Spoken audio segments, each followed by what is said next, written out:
Yo, what's going on guys? HyperX here. Welcome back to another video for Monster Hunter Rise, and today I want to quickly run through the latest event quest, which of course is the USJ one. I spoke to you guys about it earlier in this week. We of course got the announcement that the USJ event quest would be dropping later on this week, and today is the day they went live, so I thought I'll quickly run through what is new, what quest you need to do, and where you get the respective items. So if you guys do enjoy this, a like would be super appreciated. Comment down below, let me know if you guys are going to be making any of this stuff, let me know if you've made it already, and of course don't forget to keep it locked for plenty more. But to begin with, there are two brand new event quests. Of course, you want to go over to the mailman, send me the mailman, and grab those quests. There is also an additional thing for a blue USJ style Palco if you want it, but there are two new quests you want to get. The first one is USJ Shrine Showdown.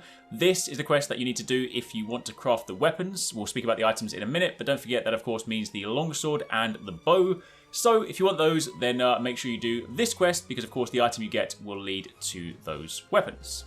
Meanwhile, for those of you guys that want to get the armor, you're going to have to turn your attention to Rampage quests. Honestly, it's been quite a long time since I have sat down and done a Rampage quest. I mean, it's a little bit annoying if you want to farm, because of course they do take a little bit longer. But either way, if you want the gear, whether that be for your hunter or whether that be for your Palco or your Palamute, you are going to have to turn your attention to the Arzuros Onslaught, which is just a Rampage quest. Run through it. Not difficult, just slightly time consuming. And again, you will get the items. So if we then turn our attention to the smithy and of course take a look at those, the first one is the longsword. For any of you that played World, you will of course be familiar with this, the Azure Star Blade. The first one of course requires 1 Azure Era Gem, and if you want to upgrade it, you're going to need a further 2. I actually happened to get 3 on my first run, which was quite lucky. This of course is quite a nice longsword, a little bit of white sharpness, it has decent attack, water element, nice affinity, a nice slot on it, and it just looks really, really cool. It's always been a very nice looking weapon, so while it might not necessarily be definitively the best longsword, it isn't a bad weapon to craft, and you can definitely have some fun with it. You will also need some golden sludge, so hopefully that isn't too troublesome for you to acquire.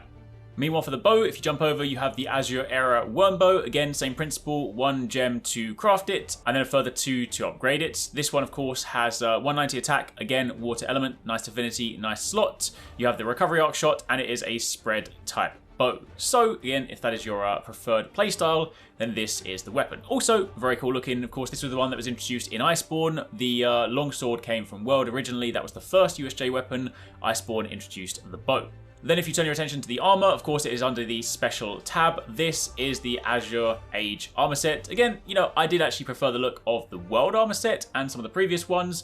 This does thematically fit the game, and of course it's, you know, cool in that respect, but it's not necessarily, I mean, it's not the coolest of the USJ ones, but still, it's not too bad. Of course, if you do equip this one, you get Constitution, maxed out level 5, given that, of course, it was introduced at the same time as the bow, this makes sense. Level 4 water attack, level 2 weakness exploit, level 3 critical element, level 3 quick sheath, and of course, point in focus. If you take a look at the pieces individually, you can of course see that the helmet and the chest both carry your 2 points in constitution.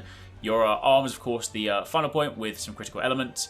And again, quick sheath, water attack, crit element on the waist with a quick sheath on the legs. So, not necessarily too bad. I don't necessarily think these are going to be any new meta-defining pieces to that degree, but if you did want to use them, then consider looking at them individually. However, if you just like the look, you can similarly just go over to layered armor, and you can also just make this as a layered set, so you can just keep the fashion if you prefer.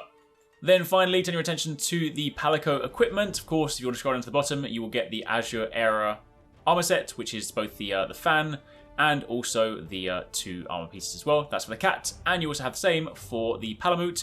Also looking kind of cool. I mean, I think it looks a little bit weird on the dog. I feel like that goes back to the age-old argument of how would a dog wear trousers if you put them on it. But anyway, that is your setup. So that's a quick rundown on the USJ stuff. If you guys want to grab it, that is the armor set, the weapons, and the buddy gear. Let me know again in the comments down below if you guys plan to do this, and keep it locked for plenty more.